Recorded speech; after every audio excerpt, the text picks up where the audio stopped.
जय हिंद। मैं सुनीता कुमारी आप सबका स्वागत करती हूँ आदर्शपुर बाय ईएस ग्रुप में। दोस्तों, मैं ईपीएफओ की अब एक सीरीज चला रही हूँ जिसमें मैं इंडस्ट्रियल रिलेशन कंप्लीट करा चुकी हूँ। अभी मैं श्रम कानून करा रही हूँ, जिसकी मैं फर्स्ट वीडियो ऑलरेडी अपलोड कर चुकी हूँ श्रम कानून की, और आज मैं इसी श्रम कानून की सेकेंड वीडियो करने जा रही हूँ। मैंने पिछली वीडियो में 40 क्वेश्चन कंप्लीट करा चुकी थी, और इसमें मैं 41 से स्टार्ट करूँगी। चलिए स्टार्ट कर लेते हैं।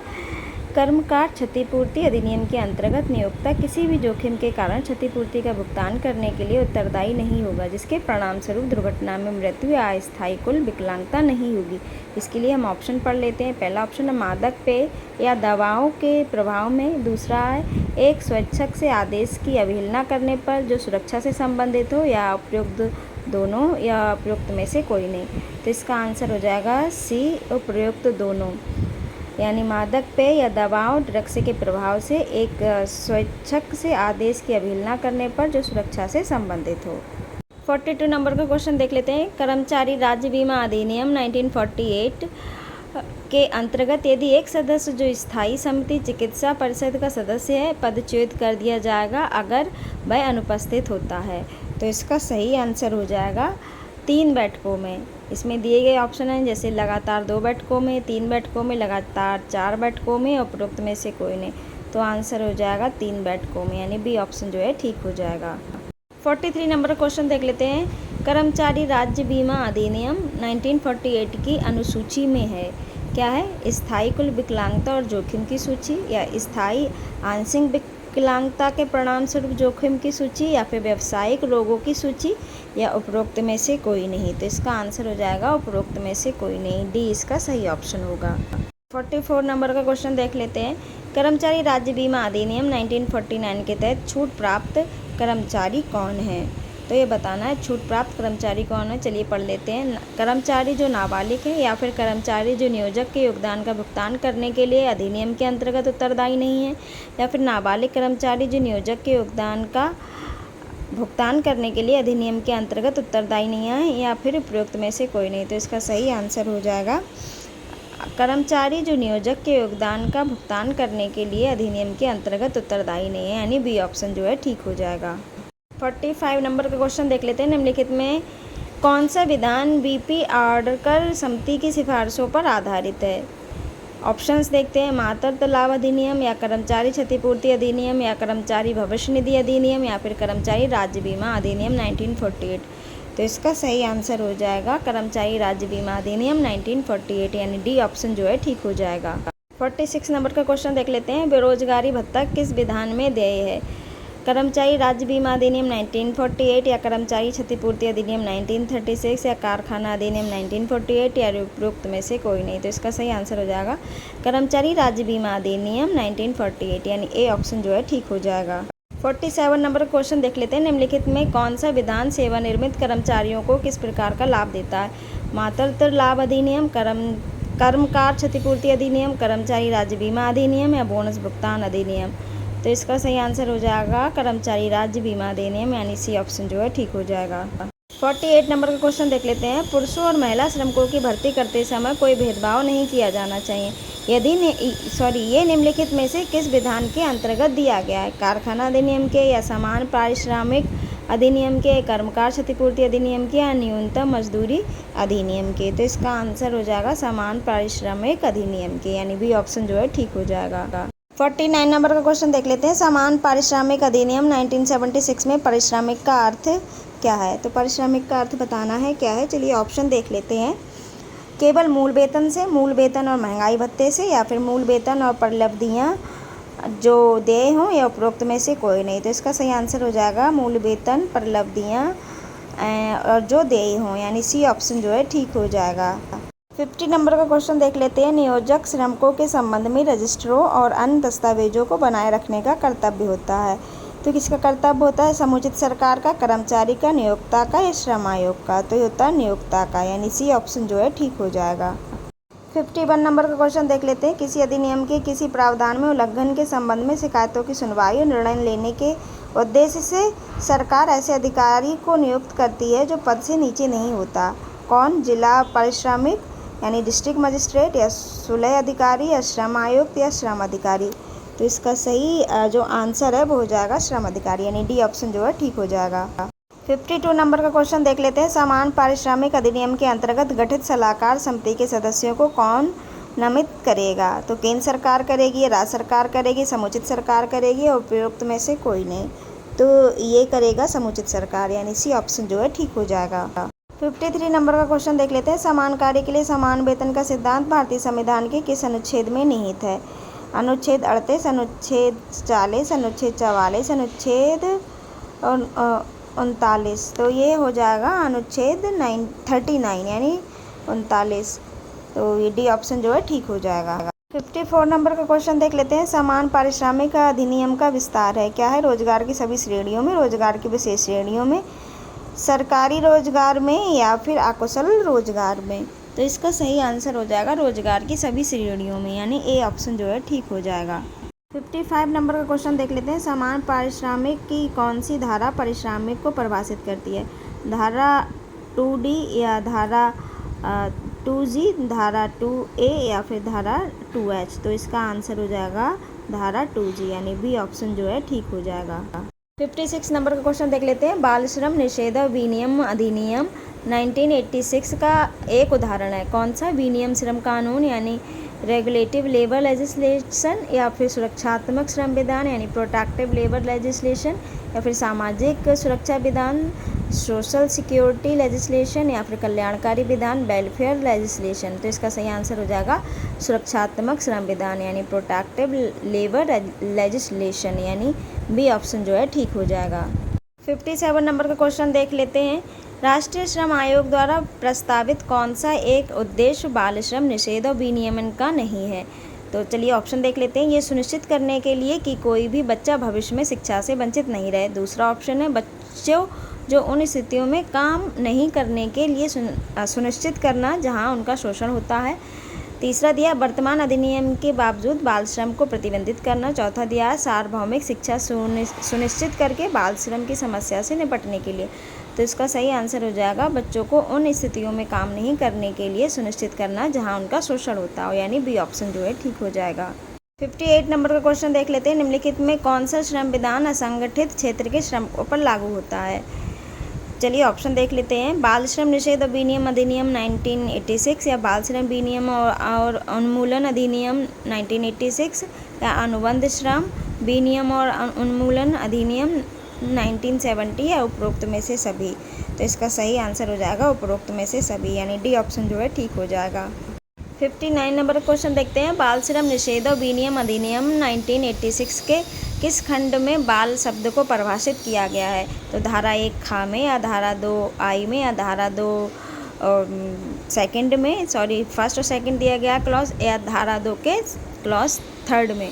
तो इसका सही आंसर हो जाएगा धारा 2 के क्लॉज सेकंड में, यानी सी ऑप्शन जो है ठीक हो जाएगा। 60 नंबर का क्वेश्चन देखते हैं। कारखाना अपनी प्रसीमाओं सहित ऐसा परिसर है जिसमें 10 या अधिक कर्मकार पिछले 12 माह के किसी दिन काम कर रहे हैं, या जिसमें 20 व्यक्ति शक्ति की सहायता से पिछले 12 महीने से काम कर रहे थे। कारखाना की ये परिभाषा किस धारा में है? तो ये धारा 2M में है, या धारा 2N में है, धारा 2F में है, या धारा 2O में है। तो इसका सही आंसर हो जाएगा धारा 2M में है, यानी ए ऑप्शन जो है ठीक हो जाएगा। 61 नंबर का क्वेश्चन देख लेते हैं। रासायनिक और विषाक्त पदार्थ कारखाना अधिनियम किस अनुसूची में है? पहली अनुसूची में है, दूसरी अनुसूची में है, तीसरी अनुसूची में है, या फिर चौथी अनुसूची में है? तो ये क्या है? दूसरी अनुसूची में है, यानी बी ऑप्शन जो है ठीक हो जाएगा। 63 नंबर का क्वेश्चन देख लेते हैं। लेबर अपीलेट ट्रिब्यूनल द्वारा बोनस को रद्द करने के लिए कौन सा फार्मूला दिया है? तो इसमें क्रमिक सूत्र है, या पूर्वपीठ सूत्र है, या अव्रत सूत्र है, या उपरोक्त में से कोई नहीं। तो इसका सही आंसर जो है वो हो जाएगा पूर्वपीठ सूत्र, यानी full bench formula. B option जो है इसका ठीक हो जाएगा। 64 नंबर का क्वेश्चन देख लेते हैं। बोनस अधिनियम द्वारा दी गई सिफारिश का परिणाम है राज्य सरकार का, केंद्र सरकार का, श्रम न्यायालय का, त्रिपक्षीय आयोग का? तो इसका सही आंसर हो जाएगा त्रिपक्षीय आयोग का, यानी बोनस अधिनियम त्रिपक्षीय आयोग द्वारा दी गई सिफारिश का परिणाम है। तो डी ऑप्शन जो है इसका ठीक हो जाएगा। 65 नंबर का क्वेश्चन देख लेते हैं। बोनस अधिनियम सरकार द्वारा लागू किया गया, कब किया गया? 21 सितंबर 1980 को, या फिर 1 सितंबर 1965 में, या फिर 2 सितंबर 1965 में, या 3 सितंबर 1965 में। तो इसका सही आंसर हो जाएगा 1 सितंबर 1965 में, यानी बी ऑप्शन जो है ठीक हो जाएगा। 66 नंबर का क्वेश्चन देख लेते हैं। एक कर्मचारी किस आधार पर बोनस प्राप्त करने से अयोग्य होगा? धोखा से, या दंगाई या हिंसक व्यवहार उद्योग के अंदर से, या चोरी हेराफेरी या तोड़फोड़ से, या उपरोक्त में से सभी। तो ये हो जाएगा उपरोक्त में से सभी। इन सभी कारणों के कारण उसे बोनस प्राप्त नहीं होगा, यानी डी ऑप्शन जो है ठीक हो जाएगा। 67 नंबर क्वेश्चन देख लेते हैं। उपदान संदाय अधिनियम के अंतर्गत अधिकतम संदाय राशि क्या है, यानी ग्रेच्युटी क्या है? तो ये 10 लाख रुपए है, या फिर 20 लाख रुपए है, 30 लाख रुपए है, या 9 लाख रुपए है। तो इसका सही आंसर हो जाएगा 10 लाख रुपए, यानी ए ऑप्शन जो है ठीक हो जाएगा। 68 नंबर का क्वेश्चन देख लेते हैं। उपदान संदाय लाभ प्राप्ति के लिए समय शर्तें क्या हैं? तो इसकी समय शर्तें बताना है। 15 साल की है, 10 साल की है, 5 साल की है, या 6 साल की है। तो ये है 5 साल की, यानी सी ऑप्शन जो है ठीक हो जाएगा। 69 नंबर का क्वेश्चन देख लेते हैं। संदाय राशि कितने से बढ़ाकर 10 लाख कर दी गई है? 2.5 लाख से बढ़ाकर, या 3.5 लाख से बढ़ाकर, या 5 लाख से बढ़ाकर, या 7.5 लाख से बढ़ाकर। तो इसका सही आंसर हो जाएगा 3.5 लाख से रुपए बढ़ाकर। 70 नंबर का क्वेश्चन देख लेते हैं। संदाय ग्रेच्युटी की गणना का सूत्र है, इसमें बताना है कि कौन सा इसका सूत्र है। सही आंसर हो जाएगा इसका सी। 71 नंबर क्वेश्चन देख लेते हैं। कौन सी धारा संदाय राशि से संबंधित है? धारा 10, धारा 8, या धारा 7, या धारा 9। तो इसका सही आंसर हो जाएगा धारा 7, यानी सी ऑप्शन जो है ठीक हो जाएगा।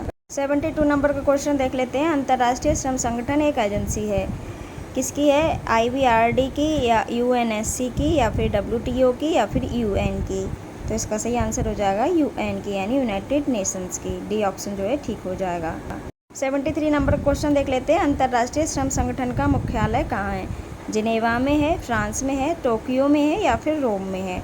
तो इसका सही आंसर होगा जिनेवा में। अंतर्राष्ट्रीय श्रम संगठन का मुख्यालय जिनेवा में, यानी ए ऑप्शन जो है ठीक हो जाएगा। 74 नंबर का क्वेश्चन देख लेते हैं। अंतर्राष्ट्रीय श्रम संगठन को किस वर्ष नोबेल शांति पुरस्कार प्रदान किया गया? वर्ष 1965 में, वर्ष 1969 में, वर्ष 1966 में, या वर्ष 1962 में।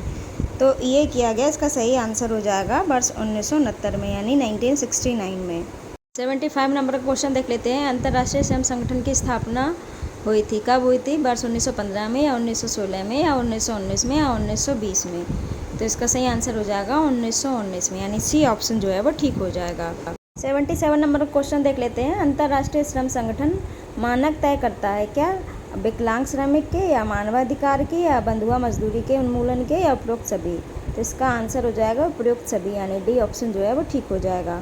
76 नंबर क्वेश्चन देख लेते हैं। अंतर्राष्ट्रीय श्रम संगठन संयुक्त राष्ट्र के साथ औपचारिक संबंधों में लाया गया, क्या किस वर्ष लाया गया? 1946 में, या 1945 में, या 1944 में, या 1947 में। तो ये लाया गया 1946 में। ये 76 का क्वेश्चन 77 के बाद लग गया है, तो आप इसको इस तरह से कर लीजिएगा। वैसे ये 77 से पहले होना चाहिए था। चलिए इस 76 का आंसर हो जाएगा ए। 78 नंबर क्वेश्चन देख लेते हैं। अंतर्राष्ट्रीय श्रम संगठन संयुक्त राष्ट्र के अन्य संगठनों से किन कारणों से भिन्न है? सबसे पहला ऑप्शन देखते हैं। कर्मकारों के प्रतिनिधि और सरकारी अधिकारी कार्य में भाग लेते हैं। दूसरा है नियोक्ता के प्रतिनिधि और सरकारी अधिकारी कार्य में भाग लेते हैं। तीसरा है संयुक्त राष्ट्र संगठन UNO के अधिकारी और कर्मचारी कार्य करते हैं, या फिर उपरोक्त में से कोई नहीं। तो इसका सही आंसर हो जाएगा नियोक्ता के प्रतिनिधि और सरकारी अधिकारी कार्य में भाग लेते हैं, यानी बी ऑप्शन जो है ठीक हो जाएगा। 79 नंबर क्वेश्चन देख लेते हैं। कार्यस्थल पर महिलाओं के यौन उत्पीड़न अधिनियम के अनुसार कौन सा कार्य यौन उत्पीड़न नहीं कहा जा सकता? पहला ऑप्शन दिया गया कार्यालय के केबिन में बैठना, बुरा शारीरिक संपर्क, या फिर यौन पक्ष के लिए मांगे अनुरोध, या सबसे लास्ट है यौन संबंधित टिप्पणी।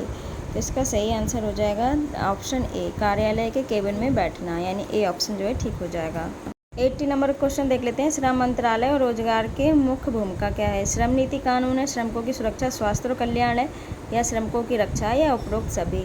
तो इसका सही आंसर हो जाएगा उपरोक्त सभी। श्रम नीति कानून भी है, श्रमिकों की सुरक्षा, स्वास्थ्य और कल्याण भी है, और श्रमिकों की शिक्षा भी है। तो डी ऑप्शन जो है ठीक हो जाएगा। 81 नंबर क्वेश्चन देख लेते हैं। कार्यस्थल पर महिला कर्मचारी यौन उत्पीड़न अधिनियम पारित किया गया, किस वर्ष में पारित किया गया? वर्ष 2007 में या वर्ष 2008 में या वर्ष 2013 में या वर्ष 2012 में? तो इसका सही आंसर हो जाएगा वर्ष 2013 में, यानी सी ऑप्शन जो है ठीक हो जाएगा। श्रम ब्यूरो किस मंत्रालय के अंतर्गत आता है? श्रम और रोजगार मंत्रालय, संस्कृति मंत्रालय, गृह मंत्रालय और उपयुक्त में से कोई नहीं। तो इसका सही आंसर हो जाएगा श्रम और रोजगार मंत्रालय। श्रम ब्यूरो जो है श्रम और रोजगार मंत्रालय के अंतर्गत आता है, तो ए ऑप्शन जो है इसका ठीक हो जाएगा। 83 नंबर क्वेश्चन देख लेते हैं। लेबर ब्यूरो का मुख्य कार्य क्या होता है?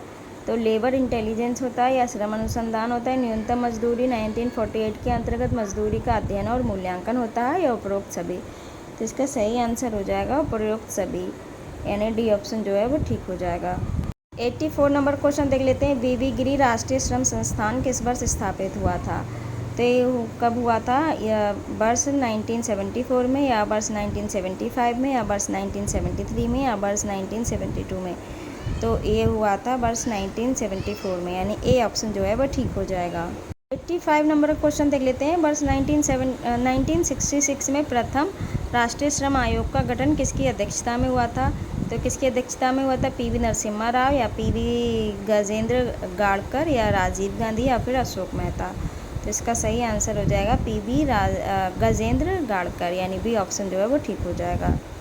प्रशिक्षण के लिए राष्ट्रीय अकादमी और सामाजिक सुरक्षा अनुसंधान का नाम बदलकर क्या रखा गया? तो ऑप्शन दिए इसमें देखते हैं। पंडित दीनदयाल उपाध्याय राष्ट्रीय सुरक्षा अकादमी, या फिर श्यामा प्रसाद मुखर्जी राष्ट्रीय सामाजिक सुरक्षा अकादमी, या फिर अटल बिहारी वाजपेयी राष्ट्रीय सुरक्षा अकादमी, या उपरोक्त में से कोई नहीं। तो इसका सही आंसर हो जाएगा पंडित दीनदयाल उपाध्याय राष्ट्रीय सुरक्षा अकादमी। किसका नाम बदल के रखा गया? प्रशिक्षण के लिए राष्ट्रीय अकादमी और सामाजिक सुरक्षा अनुसंधान का नाम बदला गया, ये रखा गया पंडित दीनदयाल उपाध्याय राष्ट्रीय सुरक्षा अकादमी, यानी ए ऑप्शन जो है ठीक हो जाएगा। 87 नंबर क्वेश्चन देख लेते हैं। रविंद्र वर्मा की अध्यक्षता में दूसरा राष्ट्रीय श्रम आयोग कब गठित किया गया था? तो 1988 में या 1999 में, 1989 में या 1789 में? तो ये इसका सही आंसर हो जाएगा वर्ष 1999 में, यानी 1999 में। बी ऑप्शन जो है इसका ठीक हो जाएगा। 88 नंबर क्वेश्चन देख लेते हैं। सूचकांक समीक्षा समिति यानी इंडेक्स रिव्यू कमेटी गठित होती है किस? श्रम और रोजगार मंत्रालय द्वारा, या फिर शहरी विकास मंत्रालय द्वारा, या गृह मंत्रालय द्वारा, या वित्त मंत्रालय द्वारा? तो इसका सही आंसर हो जाएगा श्रम और रोजगार मंत्रालय द्वारा, यानी ए ऑप्शन जो है ठीक हो जाएगा।